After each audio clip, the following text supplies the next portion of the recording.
All right, good afternoon, everyone. Can you all hear me? Good afternoon, can you all hear me?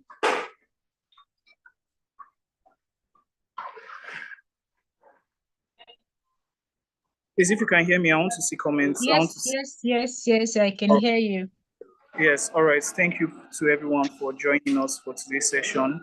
My name is Dennis Williams, and I'll be your moderator for today. I want to kindly apologize for the noise in the background. Due to certain circumstances, I have to be in a place that is a bit noisy. But I'll try my possible best to manage the noise so that we can have a hitch-free session. All right, so going straight into the program for today, our topic for today is utilizing AI to solve socioeconomic challenges, right? And to just go straight into the announcements, we are still on registration, right? For those, if you have friends and family who are still interested in registering for our program, right, you can let them know that the session and the program is ongoing, right? By the end of the second week, we'll be closing the portal for registration, for late registration, I mean. And for those who have not made complete payments or those who use the free slots to join us, if you would like to have our certificates, we ask that you kindly make payments before the end of the program. So thank you very much for listening. All right, so we'll be going in directly to read, we'll be going in directly to read our mentor's profile. Sorry, my screen is kind of misbehaving, so let me try and see if I can fix it.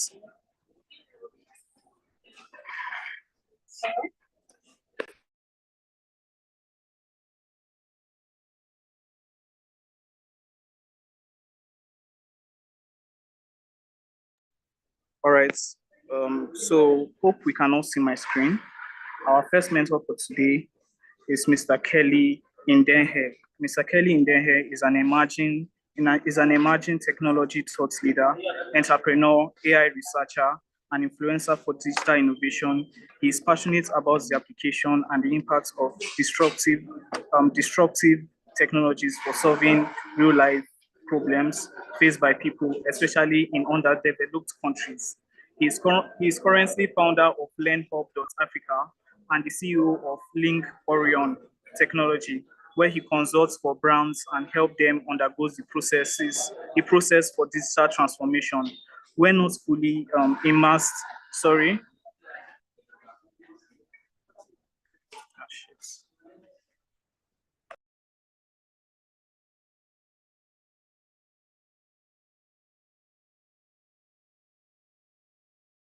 Okay, sorry about that. We're not fully, sorry. When not fully immersed in research, speaking engagements, and technology-related projects, Kelly loves to spend his time on social impact-related projects. Kelly loves to spend his time on social impact projects, helping young people through digital skill programs, STEM education, and mentorship, as a commitment to his mission of getting more people ready for a future that will be completely disruptive by technology. Thank you so much. I think Mr. Kelly is on call. Thank you, sir, for joining us. Our next mentor, sorry, my screen is kind of misbehaving. Our next mentor for today is Mr. Miles Isaac. Miles Isaac is an undergraduate of the King's College University, where he is currently pursuing his bachelor's degree in philosophy. Miles is an artificial intelligence enthusiast. He's a member of the International Churchill Society and the Royal Kingdom Service Institute, UK. Thank you, Mr. Miles, for joining us. We are happy to have you on call. Our third mentor for today, I can sincerely apologize for my screen.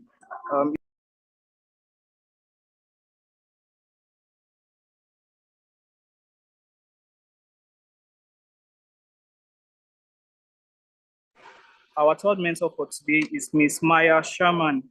Maya Sherman is an AI policy researcher, atheist, ethicist and author researching intercultural digital ethics and governance of AI-driven policies with an NMSc from Oxford Internet Institute.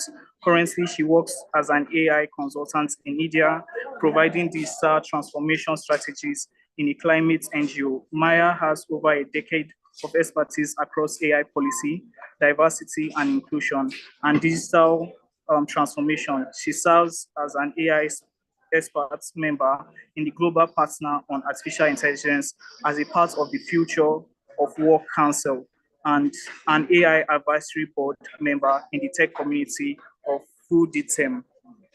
Thank you, Ms. Maya, for joining us. We are happy to have you on call. Sorry, my screen is still giving me a little bit of issue. I'll be sharing very soon once again to read the profile of our last but not least on our mentors profile. Sorry.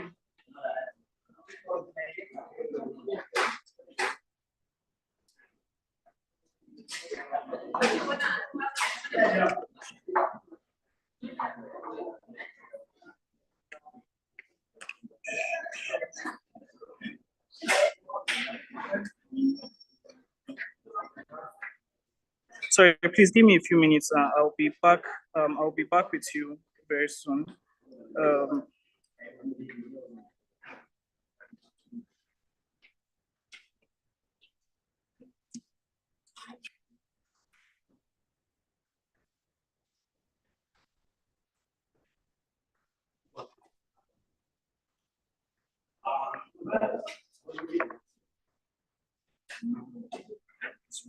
Today you decided that you want to show me Shege.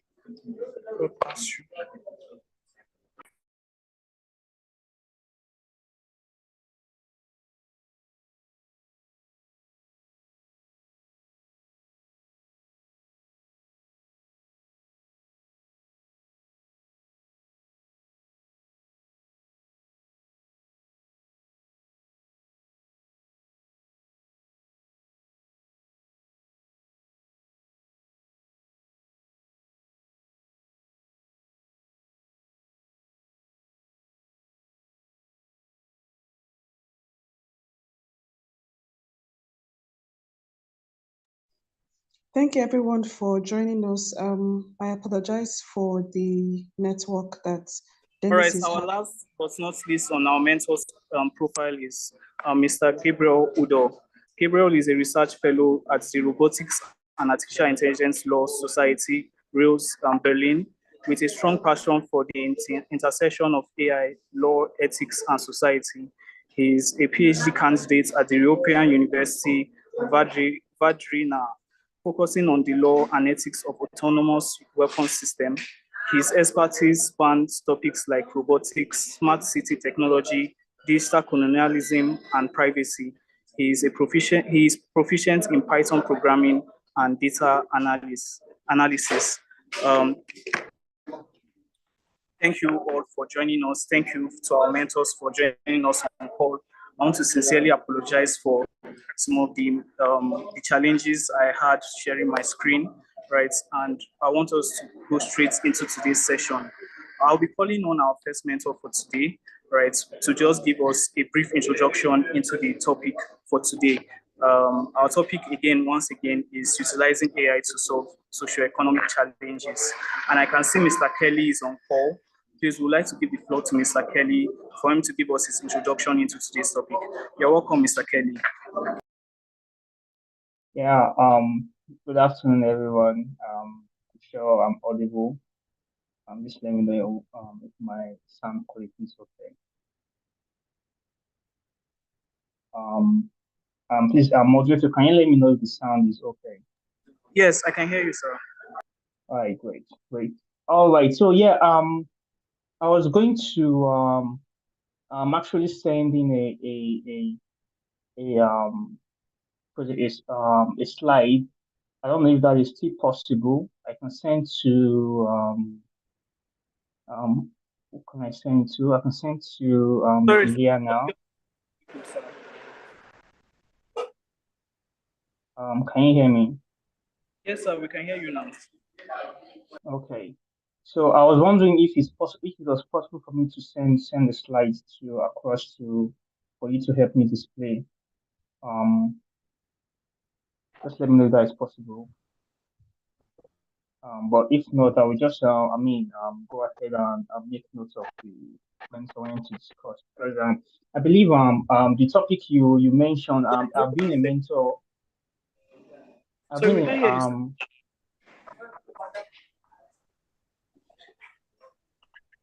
okay. Please, Please, can hear us. yeah, I can hear you. I can hear you. Okay, sir. I need to know if it's just your device or if it's affecting everyone else because the network is good from my end. Okay. Okay. I think it's for my end, sir. Okay. So I will just go on just go on the so yeah, I was going to make a presentation with the slide, but I don't know if that is still possible, but I will see how that can work.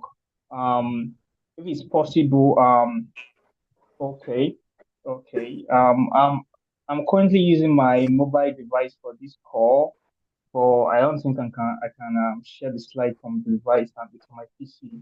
So but in any case, I've been a mentor with the JIPC program for quite a while now. Now I've met a number of cohorts, people who have come into the program and gone and all, and I realized that there's been a lot of progressiveness during this period in terms of the technology itself as developed. Before now, one of the things I usually sound very highly, for people to take note of was on the issue of data that as a local talking about Africa, Nigeria, mostly underdeveloped countries, which I believe it's sort of the target audience of this program. There was not enough data, not to talk about quality data. There was not enough for us to even talk about developing really sustainable solutions for socioeconomic problems. So, but now we now have technology solutions. I mean, AI models that really can help us to kind of I won't say it really solves the issue of localized data, but it gives us a much more global perspective on how to utilize the technology itself. I mean, AI now to solve problems at a broader scale.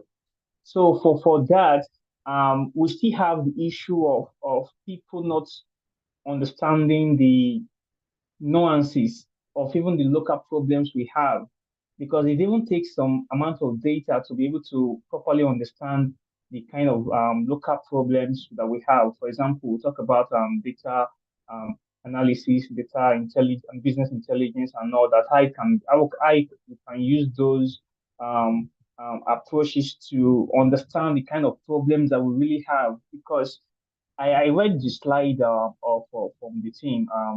I will not say much on that now, though, but I realized that it was not really directed to any particular real problem that we have. Say, for example, the issue of education. Now, do we have enough data that would inform us on the kind of um, education solution that we need?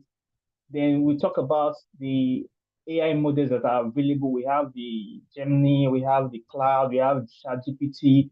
Do we have enough inference to be able to understand how those models can really solve this education problem? So without us even understanding the problem we have, we won't be able to make use of the technologies that are available. And these technologies are going to keep accelerating. Going forward, a lot of new models are going to come out. In fact, a lot of people are even now hinting at the idea of AGI, that is artificial general intelligence. That is an AI model that will surpass human in almost all the classification we can even use for between humans and artificial intelligence. So an AI model that in a way we can even sort of inference that this AI model is kind of sentient, possibly. So we are getting to that stage. So if we do not take enough time to really now focus on what real problems we have, we are going to be at a very big fundamental loss. And for my slide, what I realized was that there were two key issues that we need to focus on, which was that number one, the way AI is being developed now is developed with a capitalist mindset, which first of all is very limiting because one, it it removes that perspective for us to be able to use the AI to really focus on actual socioeconomic problems. That's to say, the AI solutions, models, and all that, the technology, the platforms, they're mostly tuned to um, they're mostly tuned to using the AI models for profits. So we have share. So we have, for example, ChatGPT. All it wants to do is tune its models for investor profit. Microsoft is getting in.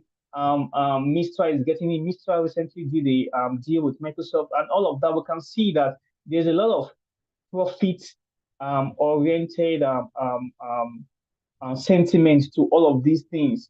But when we really come down to the basics, we understand that there are the fundamental problems we have in terms of the digital divide, education, poverty, lack of infrastructure, electricity. We don't really see how those models will be applied in these areas because one, we don't have local data to be able to even inform us enough to know the best perspective to focus on these problems. I'm talking about from the developing nation perspective now and all that. Yeah, so the I think what is being presented is an ebook, an excerpt from my main book. My main book title is 2020 The Future Beyond, in which I looked at how developing intelligence, AI would, and robotics and automation and all of that will affect us in this decade. And also look at it from not just the socioeconomic side, the political side, even the spiritual side and the religious side and all that. So these an except this except titled positioning was mostly to help us know exactly how to start with addressing our lifestyle approach, for example, the things we need to do or the things we need to know to be able to personally fit ourselves for this AI scenario that we're seeing today. So, as I was saying, in terms of capitalism, it's already a limiting block already in a way. Then when we now look at the alternative socialism, which we could sort of say it's we don't really have any AI solution that is really designed for that sort of model of society. So I'm looking at the world now, socioeconomic. In terms for us to get the real breakdown of socioeconomic applications for AI, we need to understand that there's community, there's society, and there's economics. Now, on the economic side, I talk about the capitalism. On the society or the communal side, we'll look at socialism, or possibly some people can even think, oh, why don't we explore communism and all that? But you see that for all of these, because of the framework with which society is operating now, at one end there is extreme there's extreme, how will I say now, regulations. Say, for example, a country like China, for example, that doesn't really give its citizens that enough liberty to be able to fully express themselves and know. We even had the case of Alibaba, who I think Jack Ma, founder of Alibaba, who was saying some things and online and all that, and the government had to get involved. And for a while, we didn't see Jack Ma speak in public and all that. So we see this heavy governmental influence in terms of AI development, in terms of how the citizens' data will be used and all that being suppressed. Then on the other side, we see where capitalism just wants to take all everyone's data for profit. So these two sides of the coin are two extremes, I believe, that needs to be properly addressed. Um, um, Okay, no, I'm fine. I'm sorry, someone's chatting me on the comments, so it's fine. I will just say so that the other mentors can also take their beat on it. So, but one of the things I also want to point out is the fact that what we see happening now is that as AI is accelerating and developing, and the models are becoming more fine-tuned and more precision and all, we see that AI is moving in some sort of in my book, I said there's going to be three-stage encroachment or three-stage development of AI. One, the entry stage, two, the consolidation stage, and three, the exponentiation stage. Hopefully, I will share the slides after the presentation so it can be given to the mentees. So for those three stages, this entry stage, the consolidation stage, and the exponentiation stage, we see that we're already at the consolidation stage. That is to say, we have moved beyond stage one to which is the entry stage. We are now on the consolidation stage. So we now have where AI models, all they are doing is consolidating on data and using this data to define how society will operate. So when we get to the third stage, exponentiation stage, that is the stage where we would say almost all aspects of society is fully automated. That's to say, AI will be running, AI will be like electricity. It will be running every single aspect of society from government to society to the economics to everything. It just, I mean, society will just be like almost on an autopilot kind of running. So when we now think about how we can properly utilize this tool for solving socioeconomic problem, we realize that we have to start from the fundamental, which is really to understand that the model with which we are running society does not really, first of all, give us the right, the full spectrum with which to utilize these technologies. One, I talked about the capitalism side, I talked about the socialism side and all. Then I talked about how the models in themselves. Okay, I don't think I've mentioned that in terms of because of the sentiment, the way the models are being fine tuned. Sometimes they are biased. We looked at we recently saw the Gemini, Google's Gemini model that was biased in terms of its results and Sorry, all I didn't that. hear you, sir. I'm sure everyone else can hear me, so I don't have to. Yeah. So, but in any case, Yes, sir. I was Yes, sir. talking We can about. hear you. Okay, great. I was talking about how bias is also affecting these models. How, I mean, the recent case of Google Gemini showed us that even when these models are fine-tuned for solutions, the developers can infuse some sentiment, some bias into the system. So, for example, if the developer is leaning towards the liberal side, far left, they can infuse that sentiment. If they are leaning towards the far right side, they can infuse that model. So, when you now think about how all of this will affect society, you realize that there's going to be a lot of fractures in AI solutions. I think I heard when one of the speaker, I mean, I think is also familiar with on previous course, we've also discussed about all of these things. So that is working on one of the mentors that is working on how autonomous weapons, in terms of the ethics side, there's all the ethics side too. Talking about autonomous weapons, talking about when we start migrating into the metaverse, and all that. These sentiments would affect greatly how society would operate. So at this point in time where we're talking about being able to design a how will I put it, a non-sentimental AI solution, how to say utilizing it properly, we need to first focus. That's why ethics is one of the biggest things on AI. Currently, because first, if you don't get the AI ethics right, everything else is going to be a time bomb. So ethics is a big thing. But even on the ethics side, there's still a lot of issues because one, the all of the EU and the United Nations and the Berkeley's, the one done in the UK, Berkeley's Accord and all that, declaration and all that, I believe there's still a lot of work that needs to be done in order to capture the entire demographics of the world and in order to capture, because for example, I know we say North Korea, they are kind of like, but what about the people of North Korea? Do we have to leave them? If we have an AGI, for example, that can run the world the way we want, for example, what about the people of North Korea? Would that AGI decide to say, oh, let's cut off the people of North they are because their government has sort of put them into that sort of position. And we'll talk about what about people of China and all that. So when we talk about AI ethics, it has to be inclusive enough to cover everyone in the world. I mean, regardless of the nature of their government and regardless of the model of the society. So there's still a lot of work to be done in this regard and all. So that's one of the points I want those people in terms of this program to focus on while we look at utilizing the technology to solve problems. We shouldn't be caught away in the capitalist side or the socialist side or any of the sentimental bias side.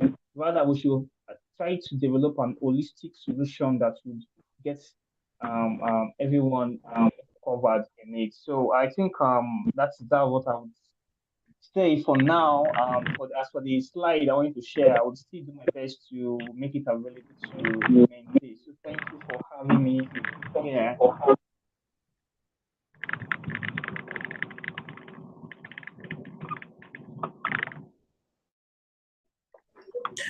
Thank you so much, Mr. Kelly, for that wonderful introduction into this topic. I sincerely want to apologize for right. It's seemingly quite bad over from my end, but then I would like to welcome our second speaker for today. Sorry, I'd like to welcome for today, Miss Maya Sharma. Please, Miss Maya, if you are with us, please. I couldn't hear you. Can you please repeat?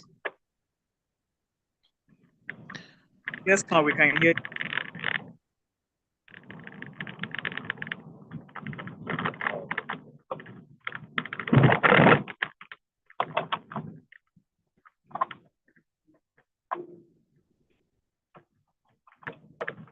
Miss Maya, can you hear us?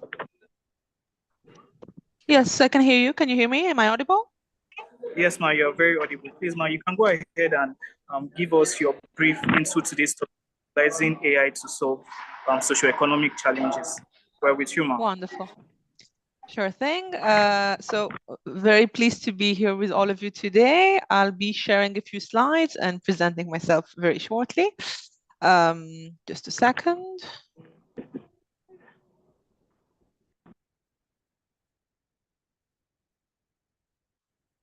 Dennis, would it be possible to have your help with the sharing? I seem to be not having the option to share any slides. My device is also giving me a little bit of issue, so I don't know if that will be possible, Ma. It's kind of having some technical faults. Okay, I see. So I'll kindly speak. share the slides. Kindly share the slides on the chat box. I will share it for you. Okay, just a second. Or is it possible to make me a co-host to share it? I think that only host or co-host can share slides.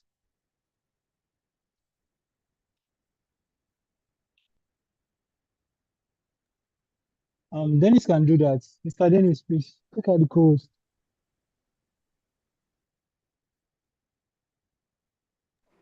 Yes, Ma, I just made you a co-host.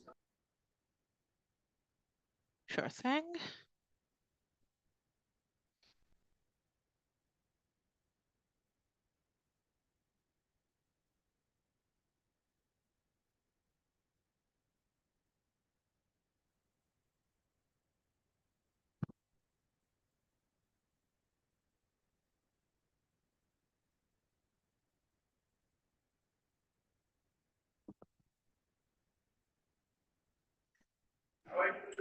Ma, if it will be possible, you can share your slide with me so that my other colleague can also my other colleague is on call. He can help share your slides, Ma.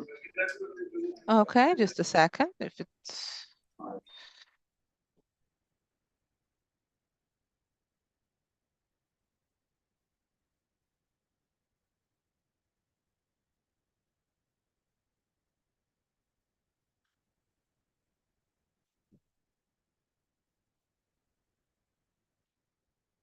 sending. Just a second.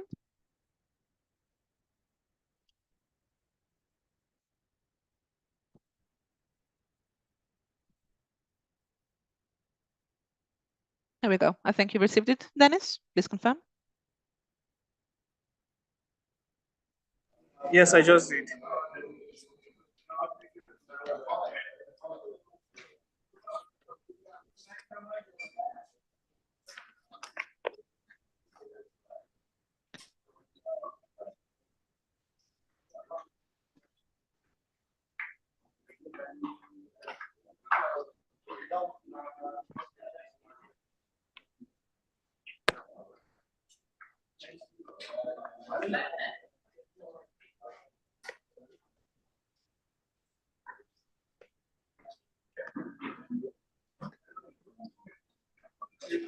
Okay, sorry, please, give me a minute. Let me send it to my colleague. Sure thing.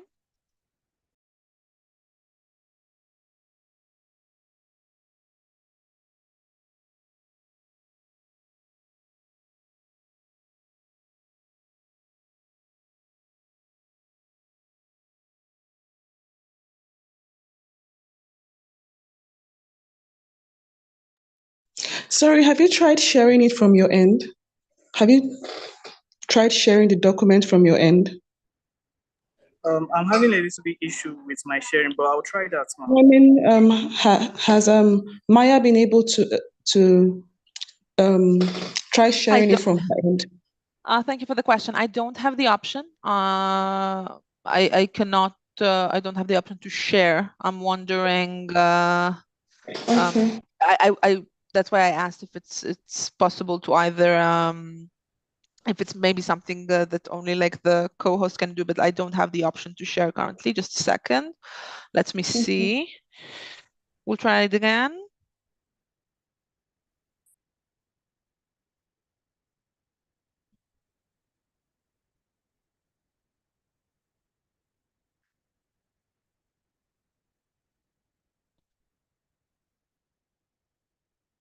Let me know if you're able to see now. Yes, we can see. Thank you. Okay, wonderful. Yeah, apologies, there were some issues with the device. So very nice to be here again. I'll be speaking a bit on how AI can solve possibly some of the more urgent issues that we are seeing today, and I guess showing a bit more of the ambiguous outputs as was also presented in the previous slides, on how AI can be a source for good, but also a source for bad, and how we can kind of balance it.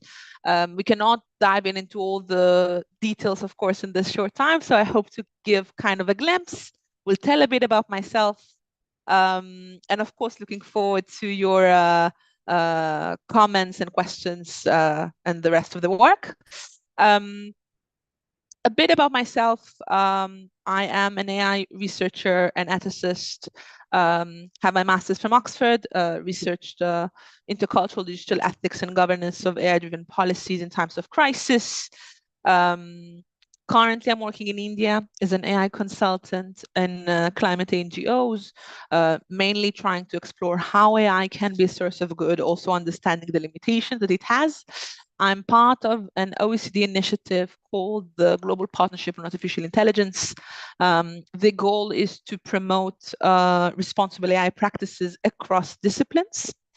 And specifically, I'm part of the Future of Work Committee, when we are designing the different guidelines to make sure that different professions are still being able to stay in the AI revolution.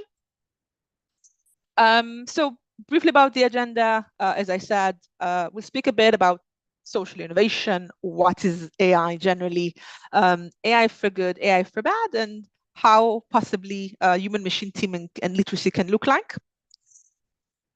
So again, the discussions about how AI can solve problems is usually being framed on the discussion of social innovation, how we can actually use technologies to promote social good and making sure that we are able to cater for the needs of different audiences, different populations globally.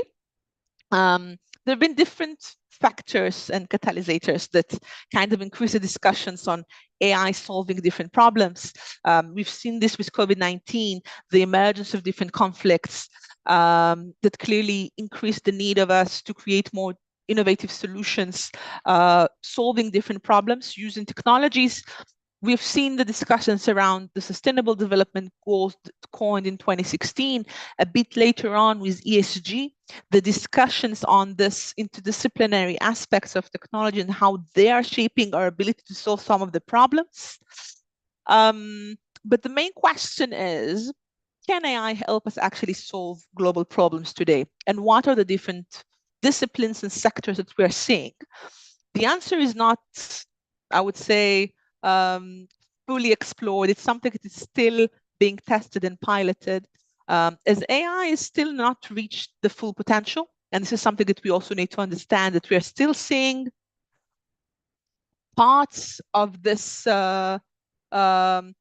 revolution that we're seeing that started back in the 50s has had its ups and downs since COVID-19. And currently we're seeing something more interesting with the increase of ChatGPT and everything connected to conversational AI, which is something a bit different. But before we go to that, just kind of, again, a definition. Ms. Maya, please, can you hear us? It seems your network is a bit bad. Can you hear me, or it's still not working okay? It's okay, ma. I think, Dennis, I think it's your network. We can hear you. Do let me know if anyone, again, I think that the network's supposed to be okay, but if someone is unable to hear me, do let me know and I'll try to change positioning. But the network's supposed to be okay.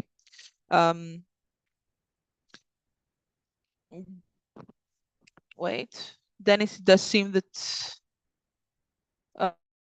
team, are you able to hear me? Yes, ma, we can hear you loud and clear. Okay. Okay, so I guess just Dennis froze for a bit. So I'll continue a bit with the definition. So AI is everything connected to the ability to mimic human behavior and conduct. We are speaking about the possibility to take automation, everything connected to learning the outputs of the algorithm, to try and create something that is similar to what humans would do in a certain scenario. Pretty complex tasks generally, and there are a lot of different definitions to what AI is. But briefly, we are talking about the ability to think, to create and speak and judge and make decisions. Some of our more inherent definitions of us as humans. There are a lot of gaps when it comes to the actual ability of AI to do this. We are currently seeing a lot of discussions about ChatGPT. ChatGPT takes this definition of AI to the different level. We're speaking about the ability to give inputs and outputs and create this kind of conversations when one side is automated and the other side is human. Plenty of opportunities for services across industries, and yet we're seeing some of the issues that are inherently connected to AI, since it also reflects us. Briefly speaking, when we are thinking of AI solving problems, the vision would be AI for social good projects. We want to see how AI can help us solve some of the more problematic issues that we're seeing today, heavily connected to the SDGs and the other frameworks that trying to tell us what are the core problems we need to do and what are the goals that we want to see in the world. And what I hope to still uncovering now will be a bit of these examples of what AI can do in certain disciplines. And of course, I'll give some caveats and disclaimers, since it is not ideal and there are, of course, some obstacles to any attempt that we're trying to do today with some AI-driven solutions. So in terms of the discussion, I'll speak a bit on what's happening in climate. I'll go afterwards a bit more to education and finalize with recruitment. So climate AI is a very interesting field. Clearly has a lot of budgets and investment, as we're talking about generally, how do we actually solve some of the environmental problems that we're seeing out there. AI has a great potential to solve many problems that we're currently seeing with agriculture, transportation, smart cities. We're speaking about the possibility to take previous data sets and data and facilitate the operations. One of the most concrete examples is actually in the world of circular economy and waste management. Today, we're able to see smart bins that are storing some of the waste data and and everything connected to the maintenance. And that actually enables us through AI to create a vision of predictive maintenance. Instead of putting people that are responsible for the waste, we can have automated outputs telling us when we need to replace the waste and when we can actually continue working. So everything connected to smart operations and predictive maintenance is probably one of the more interesting outputs of AI today. Let's move forward. Education. We're seeing quite a lot in education on everything connected to the ability to tailor one's learning experience using AI. Today, especially after COVID, we do have the remote experience of learning, but when we are able to use previous data sets and automated outputs, we can tell to the user what they should learn, how they should learn, and what skills they can actually add to themselves to be able to get to certain positions. Now, the problem of both climate and education are pretty notable today. There are a lot of issues connected to remote learning, the inability to match one's education with the ability to get some employment opportunities. In climate, clearly, we are seeing the climate crisis. We're seeing the pollution, the waste crisis in different places. Specifically, I do live in India, and there's a lot of discussions that are being told, and it's clearly relevant for so many places out there. So the ability of using AI for these purposes is incredibly interesting. There are a lot of course, testings and pilots, and as we are trying to understand what are the limits of such AI solutions, but we're already seeing a lot of very interesting ventures and startups in the market that are able to help us make sure that we are tailoring one's educational path according to their needs, to their specific features, solving a lot of the problems that we are seeing out there when it comes to quality education. And I'll finalize with something also kind of connected, which is employment. AI, since COVID-19, has been discovered as one of the more interesting tools to help us make sure that we are hiring diverse talent. That was actually one of my first jobs. I used to design diversity and inclusion tools using AI through actually the creation of smart hiring decisions, meaning me as a recruiter, I have an access to previous data sets, seeing which candidates got accepted, which not. And based on that, we can tell the system to give us this ranking of recommendations of who is more likely to be a good fit professionally. We can do this ranking of candidates purely based on their parameters and professional match to the position itself. And this turns the use of AI as highly relevant when it comes to solving the problem of unemployment, of increasing gender equality, and of course any other kind of solutions to mitigate biases and discrimination in the workforce. So these are all very interesting inputs to how AI can be served to solve some of the global problems and also solve them for good. But I will give a caveat to this because, of course, we are speaking about the ability to solve problems. And it was also mentioned in the previous presentation by the man before me, that AI still represents us, and it's still dependent on our own opportunities and loopholes. And the fact that AI is not fully autonomous also leads to various problems. So when we're discussing about AI in education, workforce, and climate, we are solving a lot of global problems. And yet, we are not immune to the biases. The algorithm still reflects sociocultural biases, inhibiting from the solutions to be fully diverse and equal the way that we want them to be. We have problems of privacy because we are increasing our data points, and that leads, of course, to problems with everything connected to one's will to keep his privacy online and making sure that they do have their privacy guaranteed. And of course, a lot of other issues of transparency and accountability. But Following that, I would like to say that what we're currently seeing, and that's also part of my work today in the Future of Work Committee, is how do we make sure that we're using AI solutions that keep everyone in the loop. The digital divide is probably one of the biggest problems that AI has still not fully solved since we're still seeing the emergence of sociocultural biases, historical biases in the data sets that are not fully representative. So our role as well is to make sure that we are equipping the users with the right tools to understand what this technology is, how they can actually work on the right tools and solutions to be able to solve the problems in their own context. So here in India, we are trying to design this kind of AI guidelines to make sure that everyone is included in the discourse, and we're designing literacy programs, AI literacy programs for the informal sector to make sure that we are able to keep some professions, because in the way that we are actually creating new solutions for some of the more traditional problems that we are seeing using algorithmic solutions, we also need to understand that there is a lot of ambiguity around.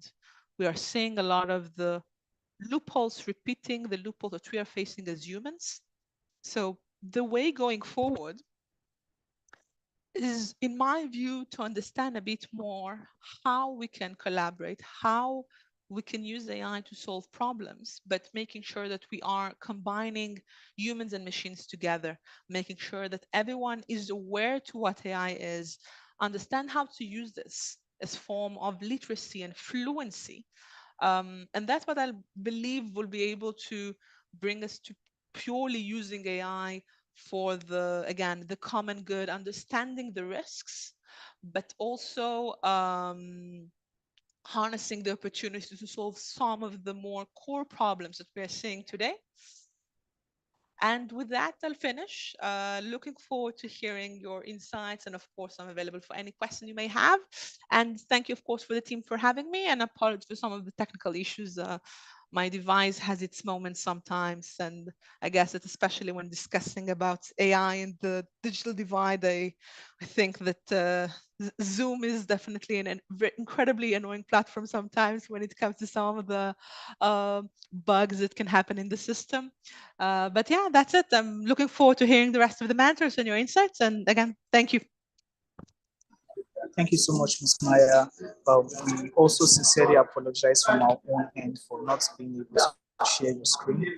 And also for my own network, it seems to be very, very disruptive.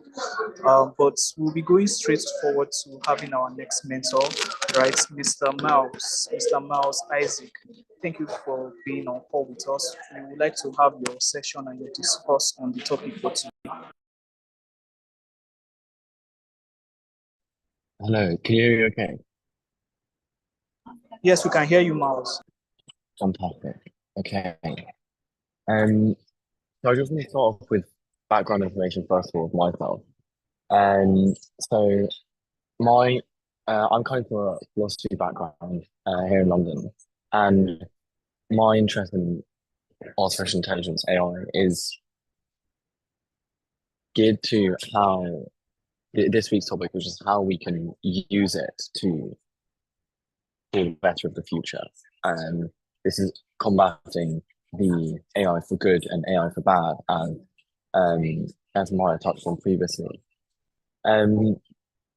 So with regard to the core problems that AI systems flag, we find ourselves with issues of tackling poverty, poverty-stricken countries, LEDCs, MEDCs, that invoke and lend their environment to people who are unable to support themselves, albeit with housing, accommodation.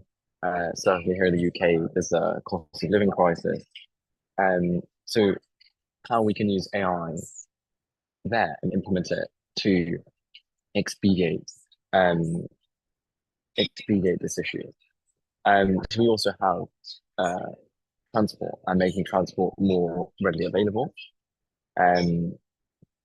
We also here in UK, as well as in states in France, are finding themselves, also mainland Europe, find themselves with more employers striking and not wanting to work. So we now have an issue here of human-based interactions, which, as naturally the fallible nature of human beings um, relies on that doesn't rely on like an AI system whereby it can just keep on going and keep on going and keep on going. So it's how we can use AI in the environment sector, in the transportation sector to stop this.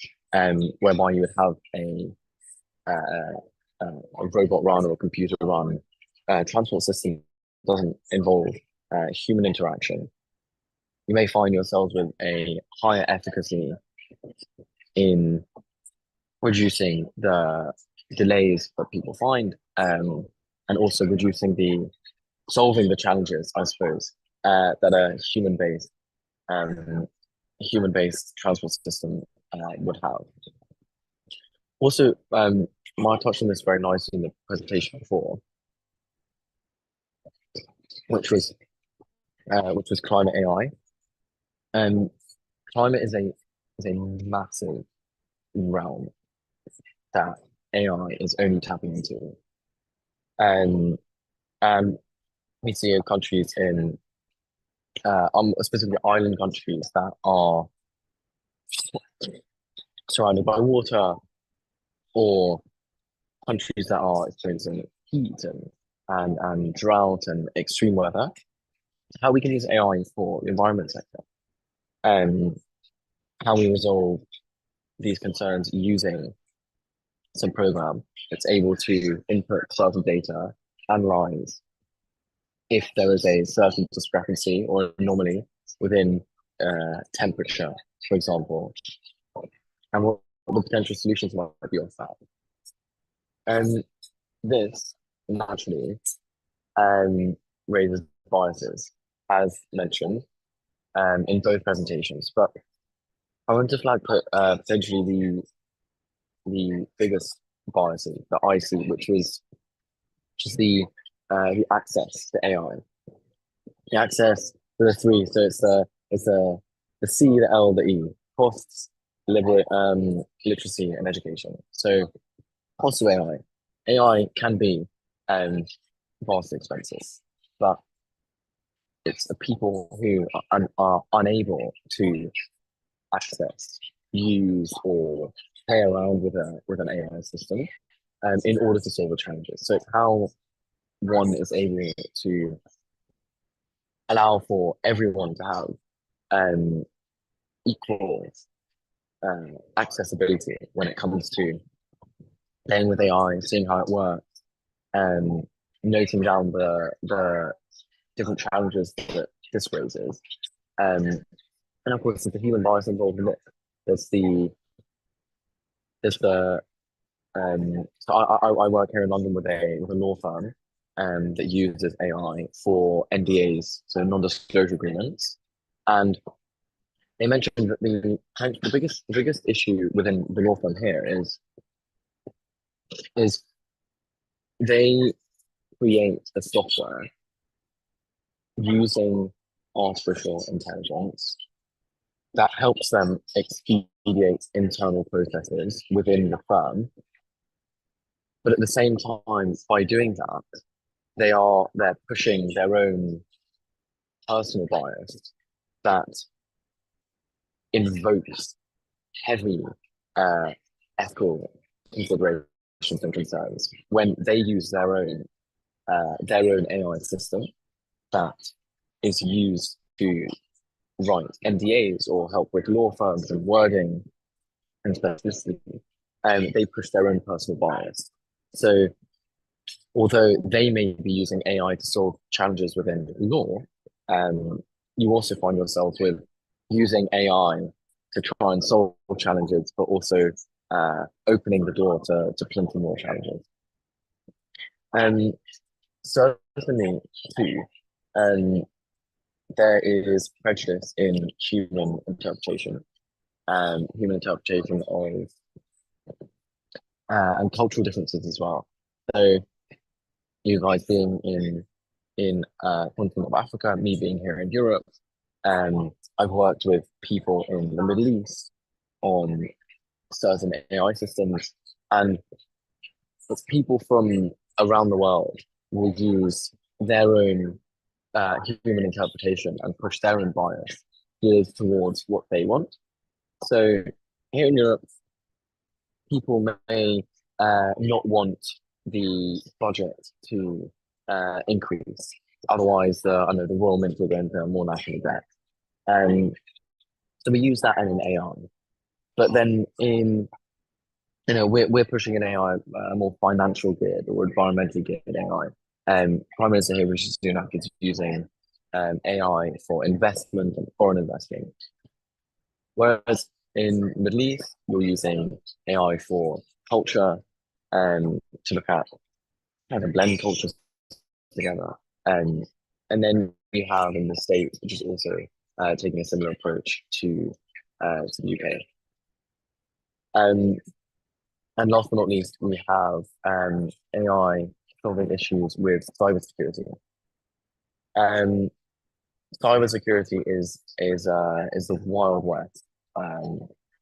It's a very dangerous sphere to tap into. I here work with also two geopolitical and security and intelligence as well as defense think tanks that look at AI in the war zone, that look at AI in sanctioning, that look at AI with the personal relations between different diplomats, and tapping into a sphere of intelligence and cybersecurity, where you can have people hacking different AI systems, using AI to hack and using AI to make more and better AI. We touched on AGI. The cybersecurity is also, AI can also be used very well within cybersecurity.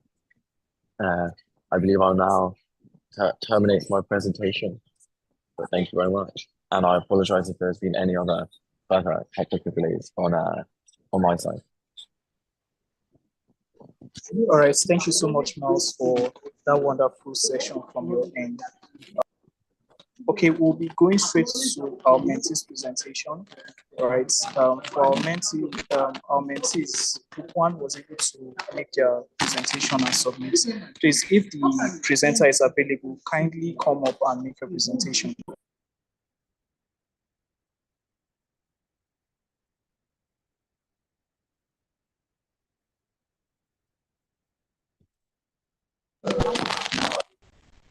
Sorry, group one presenter, if you are available, please, we'd like to have a presentation.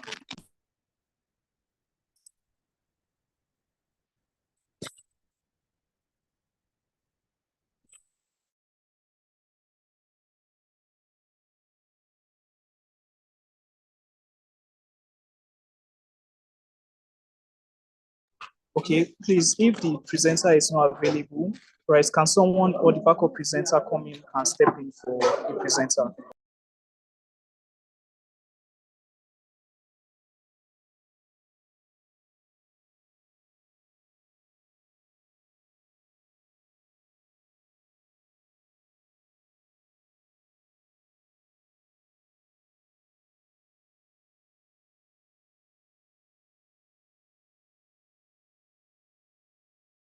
Okay, since the presenter and the backup presenter are not available, we kindly apologize to our mentors that our presenters are not available on call to make their presentation. Please, we kindly ask the groups to please take what we are doing here very seriously. Right, presentations are a core part of these sessions, and we would like to also hear from you based on the research you've made concerning the subject matter. And we want to see your own perspectives and view as concerning each topic we'll be having per week till the end of the program. But for now, since we don't have any presenters on ground, we'll just be going straight to have our mentors come back again. And if possible, and if still they have so much, any other things to share, still on the topic or the subject matter of today, please would like to also still give them the floor to make further contributions to the topic for today. So if Mr. Kelly still has anything he wants to add, right, or still any contribution he wants to make on the presentation will be sent in. Mr. Kelly, the floor is yours. You can come up again and we'll still do due justice to the topic for today. All right. I was actually looking forward to the mentees presentation, though, for that's what really matters. Since for those who can hear, I mean, all of the speakers, the mentors, they really made a lot of important points. Especially the presentation from Maya Sherman and looking at how AI is being, I mean, applied at a global scale and all. But yeah, as even the second presenter still mentioned, um, there's still, which is Miles, there's still that point of us really understanding that the issue of bias, even at the corporate level, is still, you can still see that the issue of bias at the corporate level is still a fundamental problem, which was what I was trying to highlight in my initial discourse. The fact that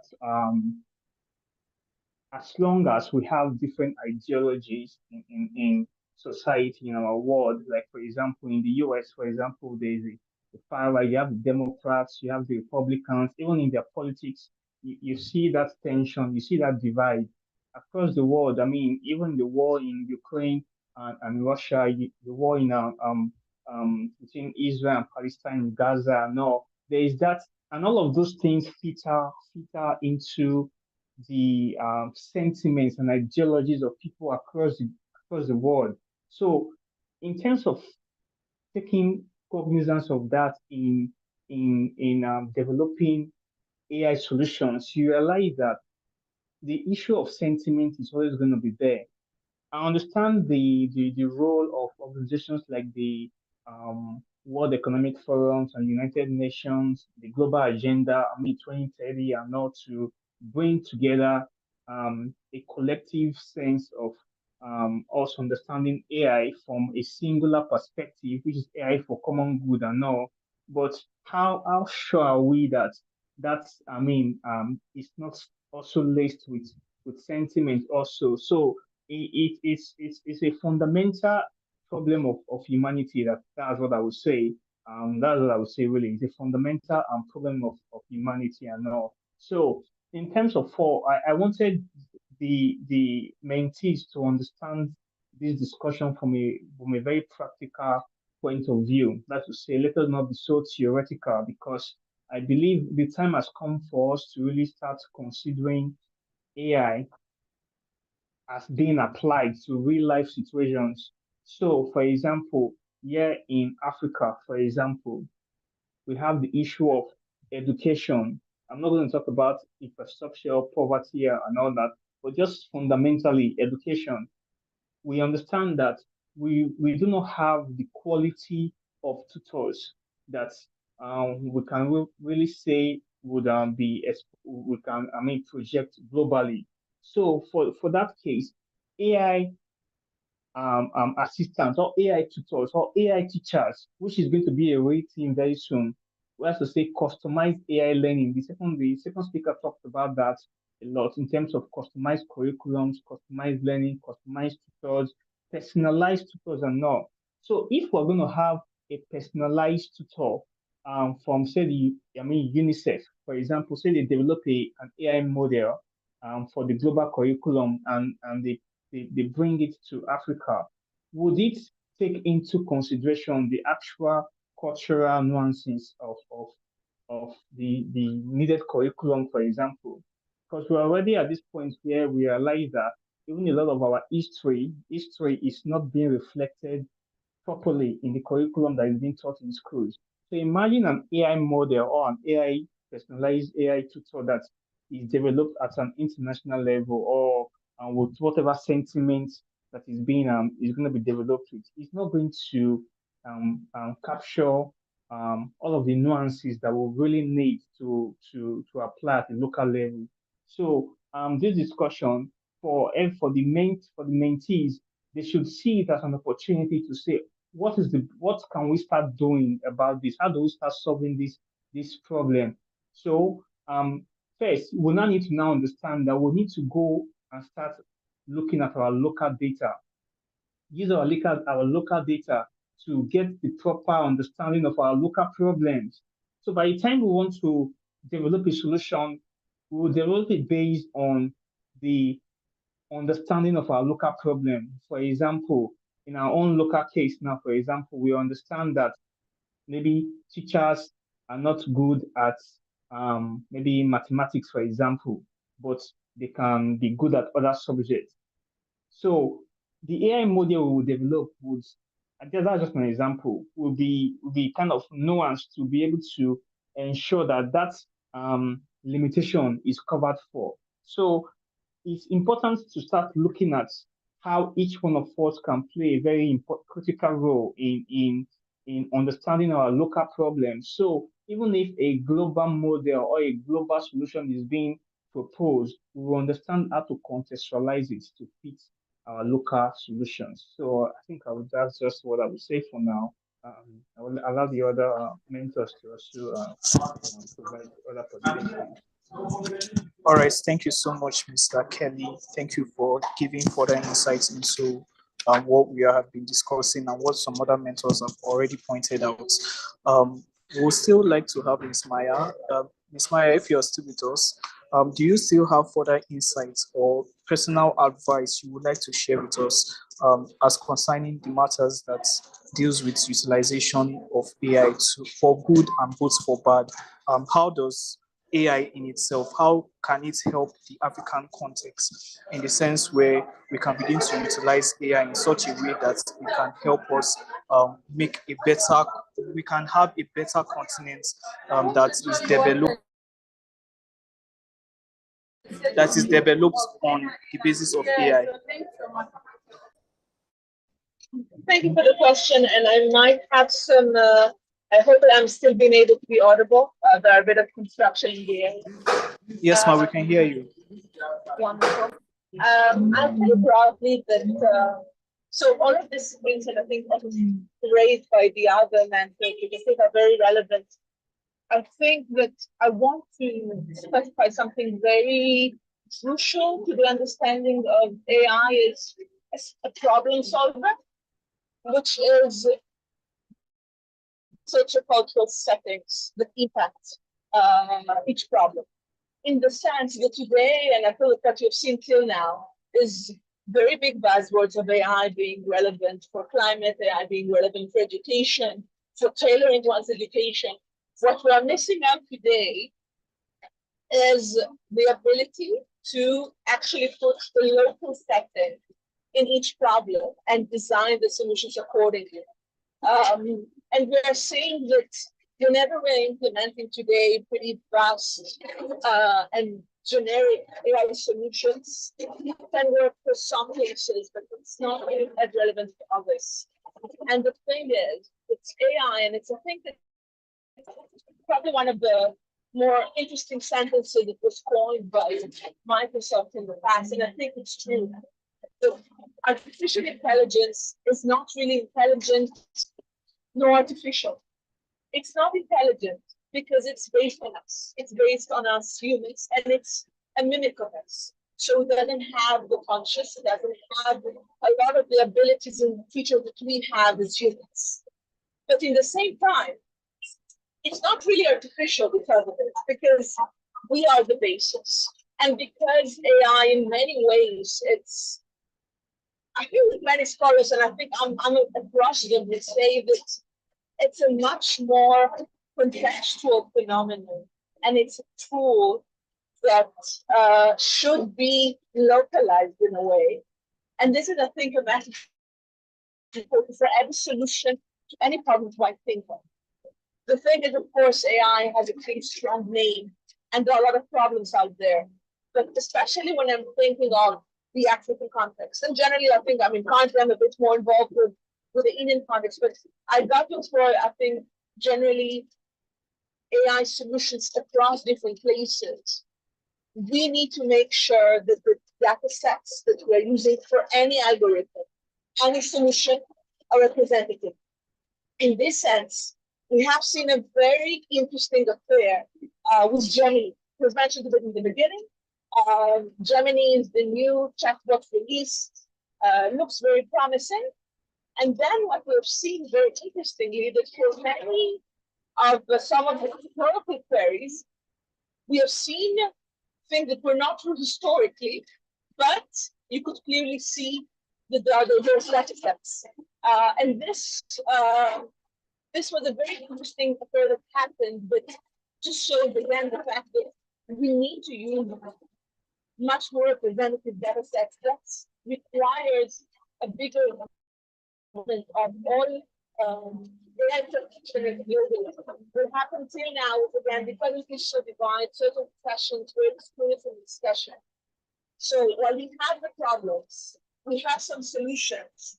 The thing is, we need to make sure that we are able to understand the sociocultural context of AI, to understand that we need much greater representativeness of the people developing the problems as well as the solutions. And I think only through this formula we'll be able to actually see much more concrete problems that are not really high level or are not more these buzzwords of what AI can do. We are facing much more issues today on the delivery aspect, but to end this in a positive note, there are a lot of attempts today to make sure that AI has much more representative data sets. We're seeing much more awareness and literacy programs for places that usually did not consider AI as the top employment place. And that's also one of the considerations for us when we are thinking of the future of work and AI and what is the impact on the different people involved and how we can make sure that AI actually solves global problems. We need to understand that this is not a technological problem. This is not a technological opportunity. This is a human problem, requires a human-driven solution for people. And people come from different places in different contexts. So the main, I would say, vision for us, I believe, as a community of practitioners, of scholars, of policymakers, is understanding that we're not doing this for the machine. We're using the machine for a much broader population. And we need to make sure that the problems and solutions are aligned and match everyone, so there won't be anyone that cannot use any solution for such problem.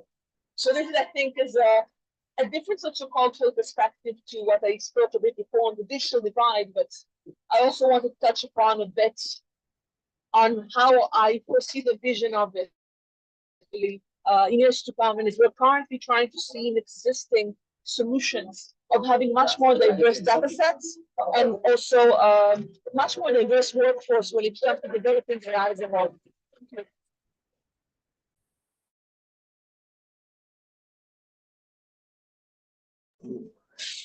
Miss Maya, can you hear us? Yes, I can. Can you hear me? Okay, yes, I can hear you. Are you done, Ma? Am I what? Yes, I'm done. I said thank you for. Okay, thank you very much. I wasn't really hearing. Thank you. But thank you all the same. Apologies for that. Yes, thank you very much, Ma, all the same. Would like to call on Mr. Miles Isaac. Please, sir, do you still have any further contributions on the subject matter for today, as to how AI can help better, coming from a European perspective, how AI can better fit into the African perspective, considering that in terms of technology and in terms of advancements, the African context is still a bit backward. Can the AI context or AI utilization fit into our African context in terms of how it upgrades performance, in terms of security, economics? We would like to hear from you if you have further contributions on the topic, sir. Hi, can you hear me? Yes, we can hear you, sir. Fantastic. So I think the most important thing here is using European models to tackle various issues. So African issues of more widespread issues of improving infrastructure and improving employability and dealing with issues of poverty and food prices. So I think AI, the European models of AI could certainly be of use. With with the UK using artificial intelligence to map out which which market is the best to invest in. I suppose that it would also be able to see where the biggest amount of growth would be. And certainly from a personal standpoint, um I see strong investment in Africa with regard to dealing with issues as mentioned before. Um the issue of and the concern of homelessness and poverty here in the UK is of grave concern to not only the royal family but also the Prime Minister. So it's something that they're looking at. Employment, given COVID happening, has reshuffled various industries. So they're looking at AI to see if they can leverage AI to help with this issue. And so learning of European and US models are certainly of use to African issues because issues that arise in the continent also arise over here.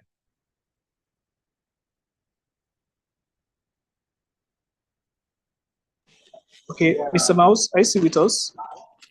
Yeah. Oh, all right. So you're done answering the question, I guess. Yes. Oh, all right. Thank you so much for helping us with that, sir.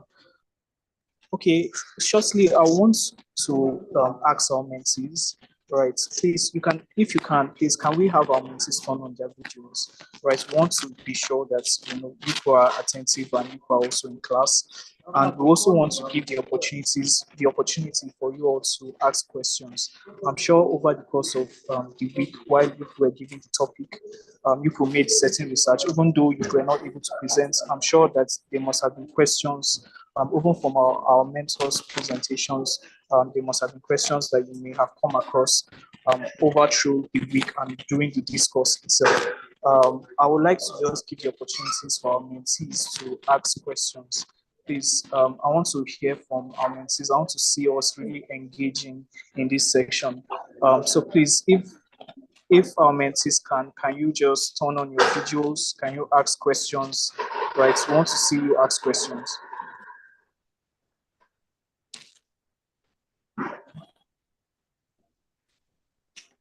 Do we have mentees on call? Please, I want to see some serious engagements on this platform from our mentees.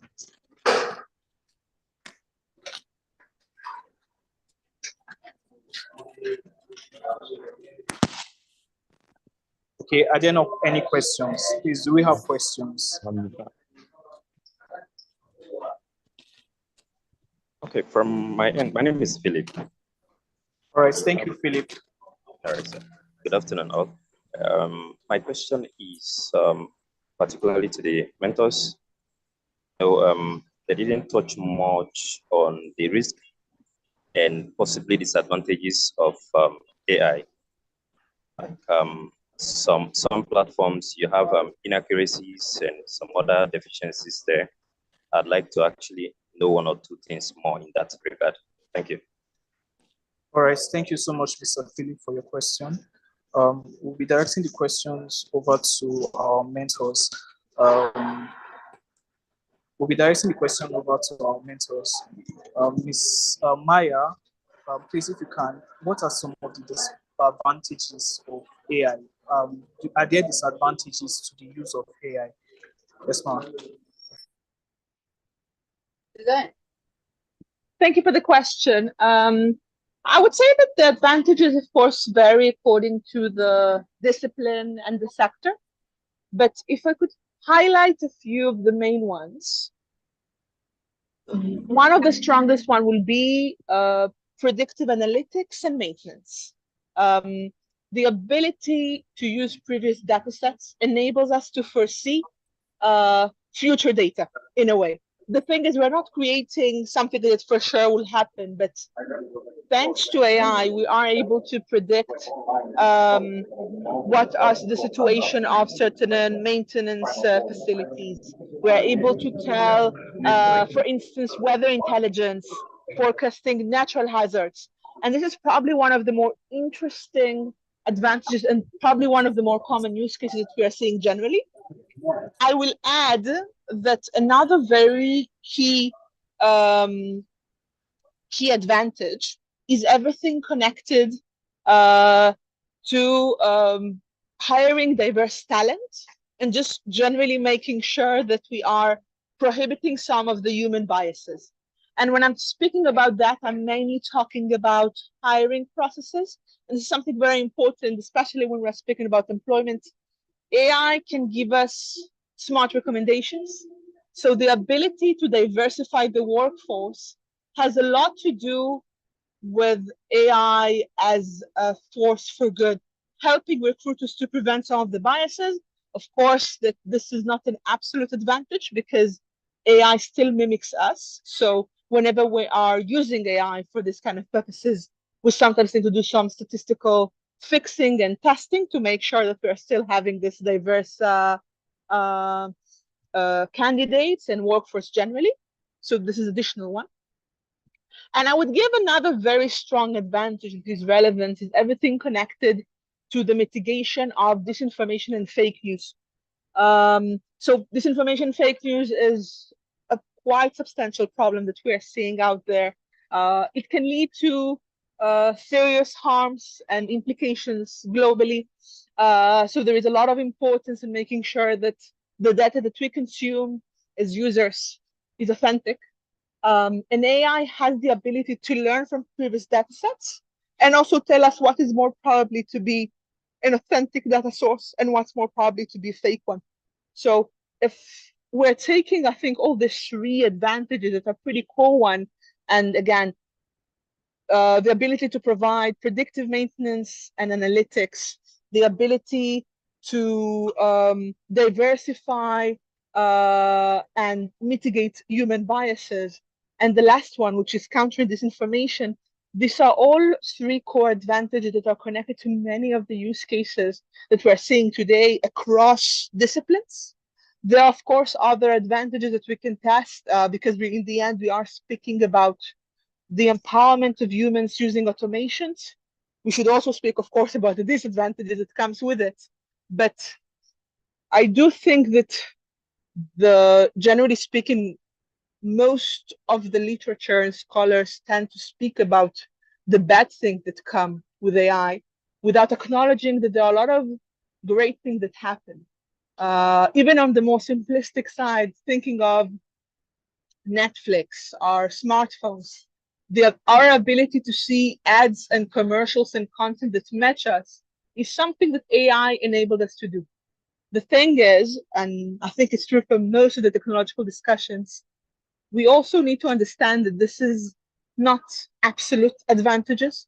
There are some problems, but as long as we understand the problems of AI, that it's an extension of humans and it's therefore also derives from human pitfalls and limitations, then I believe that we can actually use to the maximum the advantages that come with it. And especially, I believe in the disciplines of climate, education, and recruitment, as well as disinformation. We are seeing a lot of these benefits. There are some obstacles sometimes to maximizing these benefits due to the digital divide and, of course, and other factors connected to AI. But I would say that these are probably the three that I would say are the strongest advantages. And I'll be glad to elaborate on each of them if relevant by another question. Thank you. All right, thank you so much, Ma, for helping us still break down and give us more examples of the advantages of utilizing or using AI, and also trying to downplay the very tendencies for us to just generally classify AI as bad. And thank you for pointing those points out. We really appreciate you, Ma. I also still want to throw this question to our other two mentors.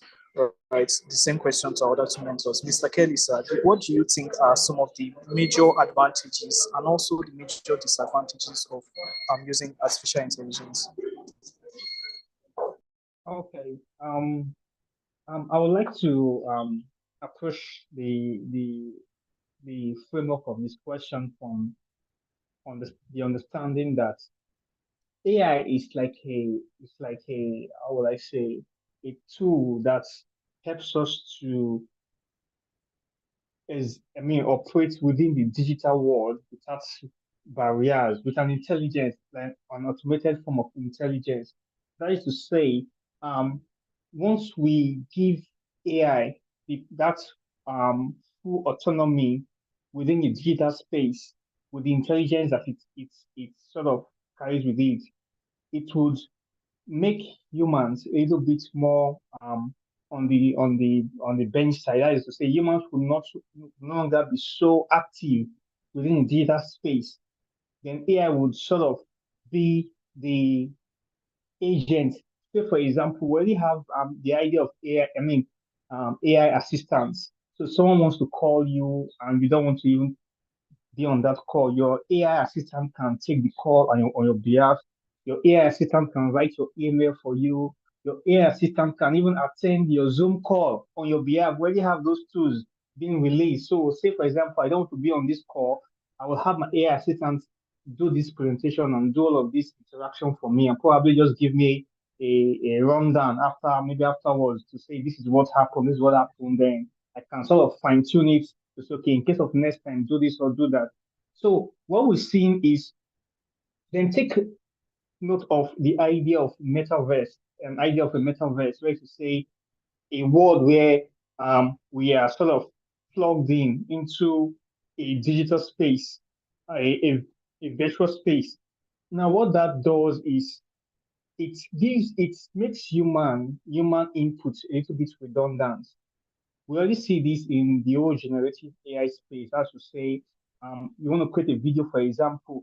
I don't have the time to think about the creative process about doing that video. I'll just give, my prompt to ChatGPT or whatever AI model I want to use, and just say, just give me a video for a marketing campaign, and it just spill out all the possible options. So humans becoming redundant, that's a problem that we have to come face to face with.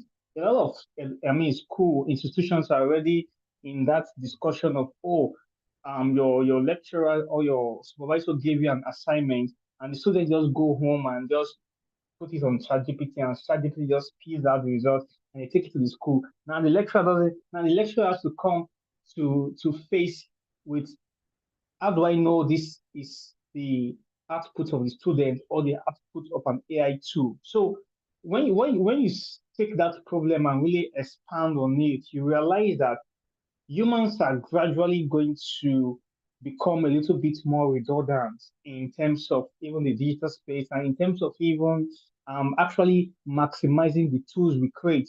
We would put AI at the front seat. What that does, apart from the old job loss thing that I don't want to go into the normal rhetorics of, job loss, AI will take over our jobs and all that. But what that does is, I'm suspecting that it might reduce imagination. It might reduce creativity. Because, for example, I myself, I use AI for some of my clients that I consult for, and I do AI strategy for. And sometimes those things, like maybe a marketing campaign that would have taken me so much thing, I just go to AI, go to ChatGPT, give me an idea. I go to a voiceover to give me a voiceover. I go to a script maker, give me this, and with Sora video tools coming up soon, I just automate the entire process. So it's a time is coming when, think about the possibility of AGI. I don't know how familiar you guys are with AGI. I like to say artificial general intelligence. That is, all of the AI we are seeing now, it's not going to even compare to AGI. AGI at that level is going to be operating as the smartest human that you have on earth. So imagine that kind of smart human that can do anything, create music, create art, do all your calls for you, handle all your problems for you. Where does that put the human person. So we now even have the issue where we are talking about UBI, universal basic income. That's to say the government is going to start paying you because AI is doing everything you're supposed to do. So in essence, you're actually in a way not useful anymore. So just take this little stipend and just manage yourself while the AI does everything, the agriculture, the robotics, the farming, and all that. So you see, we are gradually moving into an era where the dangers, according to people like Elon Musk, for example, they say, AI means we are unleashing the demon. People like Bill Gates have also talked about all of that and all that. But I'm surprised that with the way with which the corporate world, is really pushing for AI development and advancement without really taking time to factor in all of these risks and all. So the risk associated with AI is something that is going to be very, very fundamental in its effect on society. So there's a risk, there's a big risk actually, because we're going to have an intelligence that can replace human intelligence. So what that would do is we don't really know if it would make humans less creative, less imaginative, because for example, let's be truthful, with the way we have social media come in, it has not really increased intelligent interaction. Rather, it has even created silos of communities with sentiment, then the idea of just entertainment. And so we have all of that. That's why, the issue of the Chinese TikTok and the US TikTok case went up and all that. So, for example, in Nigeria, most of the young people, when they go on those platforms, they're just consuming entertainment content. We don't really see any real creative or any real intellectual stimulation in those platforms. So imagine when AI comes in, AI will just do what we love, keep churning out those things for us. And what would that do over a long term? I believe it would reduce imagination, it will reduce creativity. So those are some issues I feel we should look at. I just for the other points of the other rhetorics of loss of job, digital divide, bias, those are also actual disadvantages. But in this case, looking at the long-term perspective of how AI intelligence that is replacing human intelligence, especially with AGI coming, I think there's a real issue we have to face head on actually. So yeah, thank you. Kenny, I wanted to add to that. Okay, you can go ahead, Mr. Mouse. So I think Kelly raised a really interesting point about creativity. I suppose that it's more so the element of reliance on AI. With a stronger reliance on AI and with the prospect of a more powerful and stronger AGI, reliance on human-centered activity will wane and decrease, since we know how reliable and how consistent an AI is, and we know how inconsistent and erroneous humans are. The reliance on a machine or on a program built on some non-human intelligence will only increase, and as a result, as Kelly rightly said, it will only decrease creativity. It will decrease it will decrease imagination, since since our reliance on AI will be even stronger, and so humans will lean towards doing less and expect the AI to do more.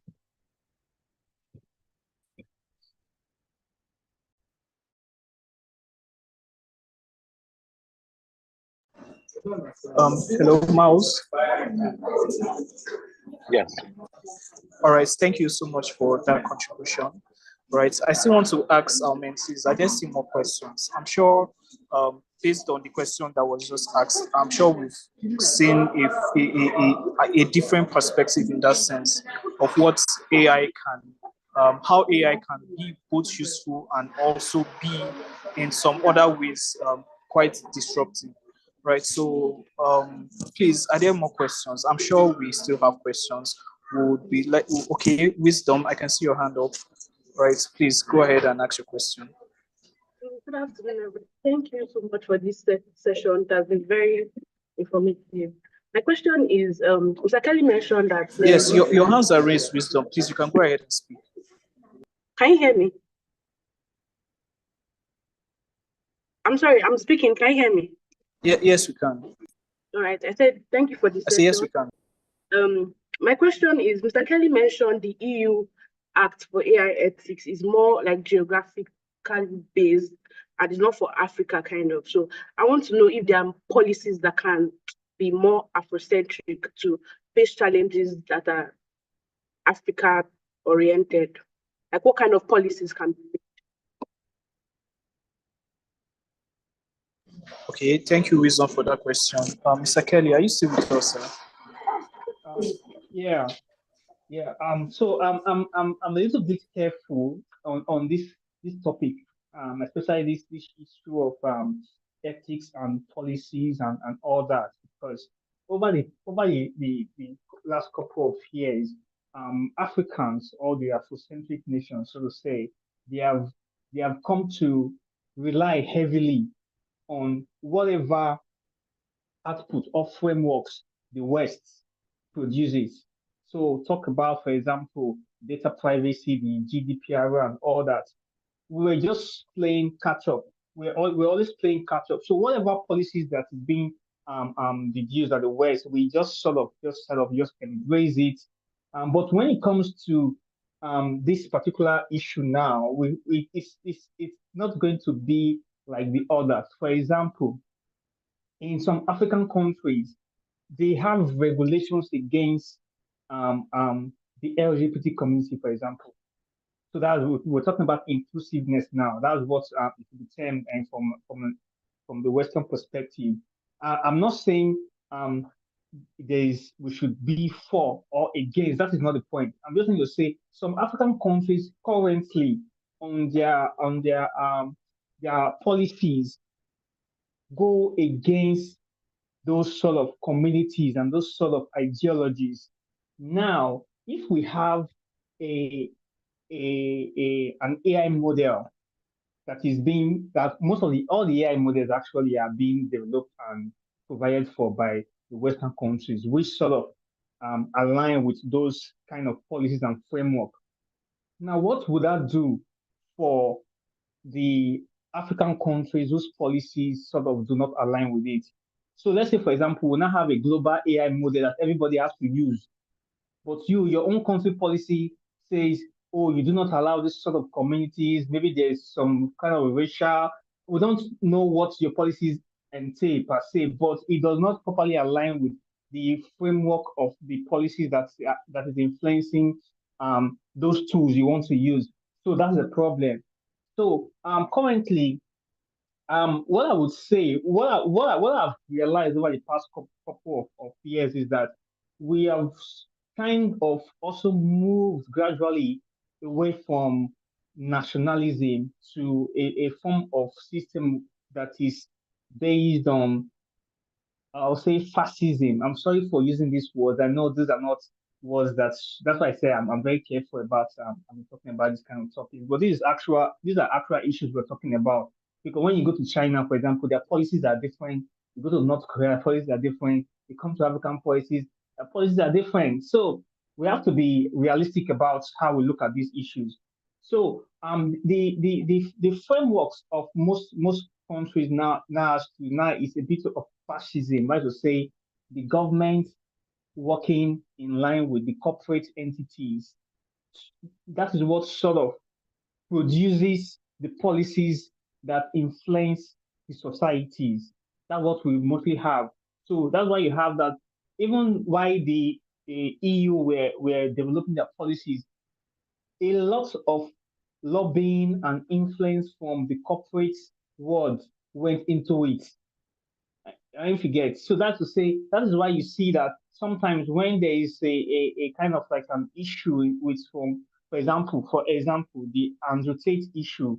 When Andrew Tate had an issue, we would have said that was supposed to be a national issue, something that has to do with his country, or the worst case, the EU region. But you had corporate entities, you had companies like MasterCard, you have companies like Uber, I think Taxify, you have companies, corporate entities being involved, the platforms like Google and Facebook banning him and all that. So you see that there's a sort of synergy.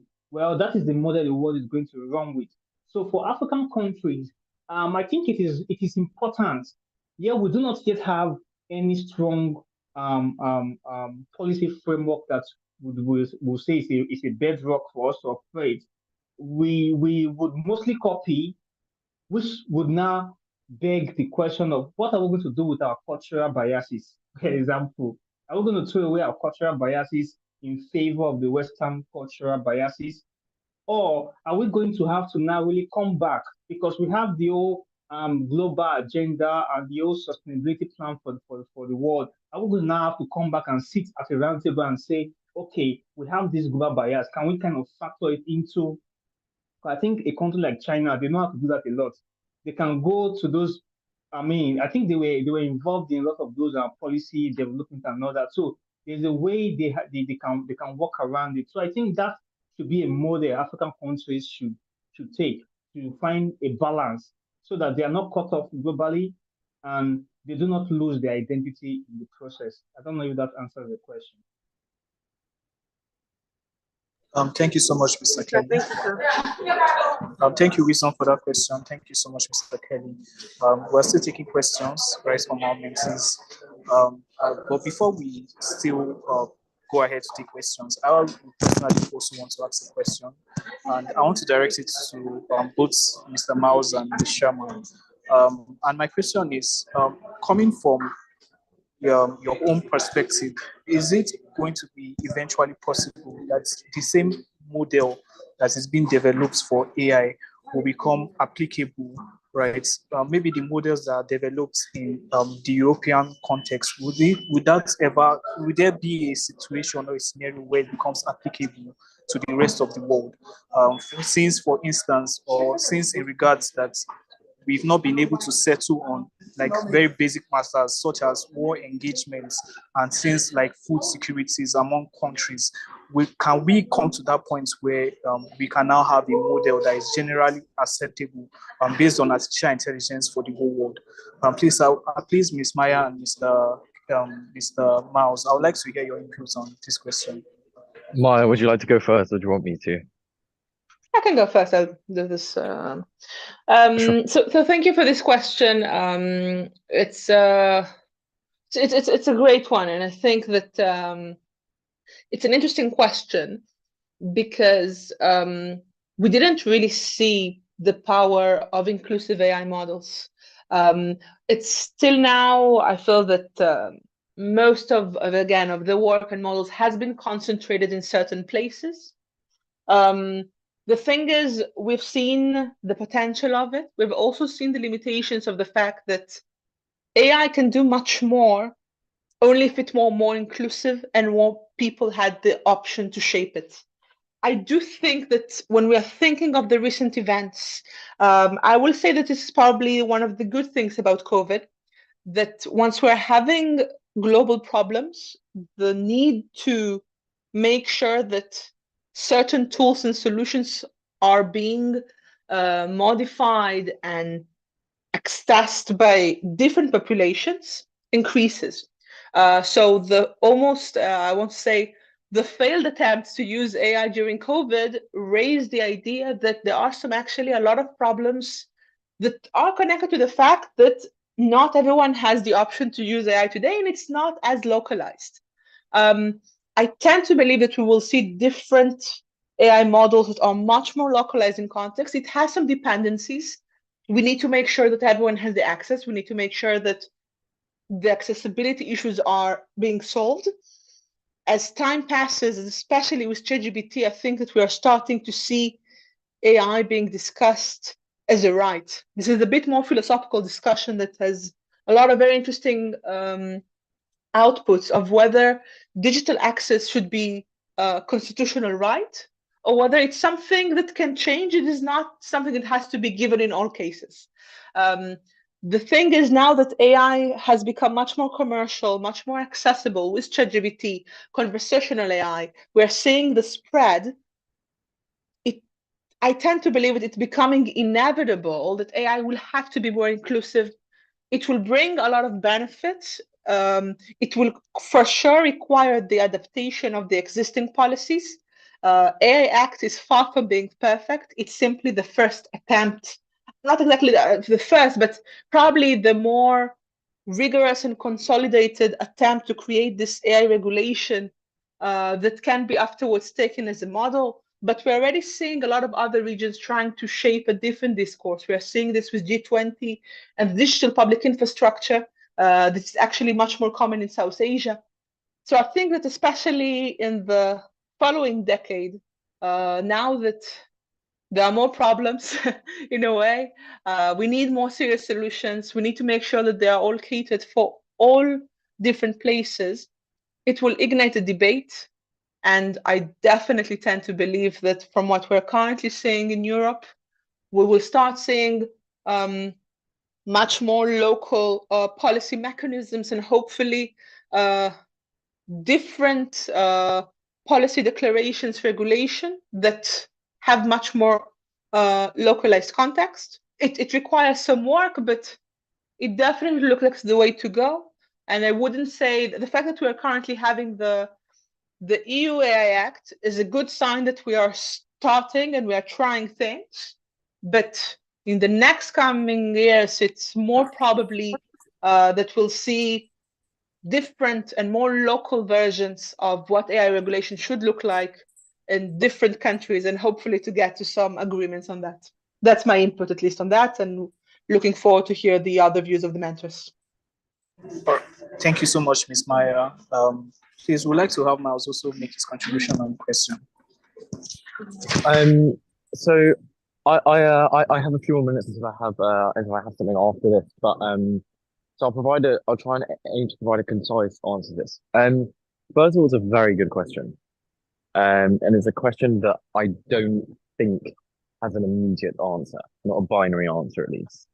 But I think the most important thing is when we saw COVID happen, we saw a global united effort to combat and deal with the virus.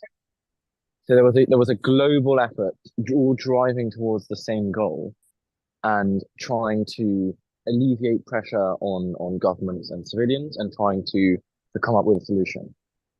I think the same applies here. We all want to use AI effectively.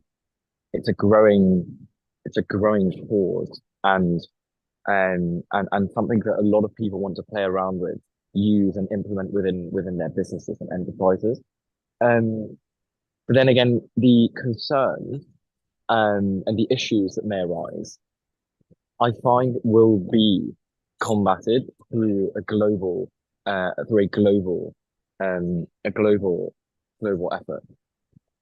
The last thing I wanted to mention was also just a very quick slogan that I use in my discussion group, which is it's more models, more tailored. So the more AI systems there are, the more implementation and deployment of AI we see in companies and schools, education, transport, defense. The more localized and the more tailored the systems will be to where they're being used. So I'm optimistic about a sort of synthesized universal AI system, but at the same time, I think the closest we would probably get to that would be a more tailored and localized approach to artificial intelligence in each community, each country, each continent. Thank you so much, Mr. Mouse. All right, just before if there are no questions, no other questions, we would like to like have a little picture time, right, with our mentors and our mentees. So I would like to encourage both mentors and mentees to turn on their videos so that we can take a screenshot. I can take a screenshot for our social media postings, so that our mentees can also tag our mentors to share what they've learned from the session and for other forms of publicity. Thank you very much. We'd like to do that in very quick, like 2 minutes. Please, can we have mentees turn on their videos? Also, like our mentors turn on their videos so that we can have that very quickly. Okay, can we have more mentees turn on their videos, please?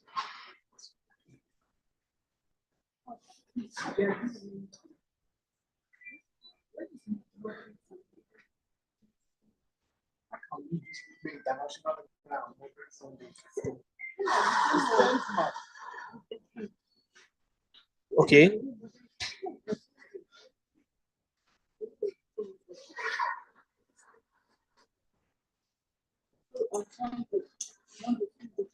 Okay, thank you very much, everyone, for turning on your video cameras for the screenshots or for the picture time. I really appreciate everyone who was able to make it to class today. I want to say a big thank you to our mentors, Miss Maya, Mr. Mouse, Mr. Kelly. I'm sure they did due diligence to today. We thank you for sparing your time and the efforts you've put into really enlightening us and educating us on what we had for today. We look forward to having you in other sections, in other sessions. Thank you so much. I would like to encourage our mentees to follow our mentors online on LinkedIn. You can search for them, right? You can use their names and search for them. And I'm sure they are going to be uploading and putting up stuff in regards to AI, and you can follow to see what is happening on the global trend of things as regards AI. And with this, we've come to the end of today's section. Thank you so much, everyone, for your time. Thank you for your patience. I sincerely apologize for the noise in my own background and also for the little network issue I had earlier on. Good day, everyone. I wish everyone a wonderful day ahead. All right, bye-bye. Thank you, everyone, for the lovely session. Yeah, all right, bye-bye, Thank you.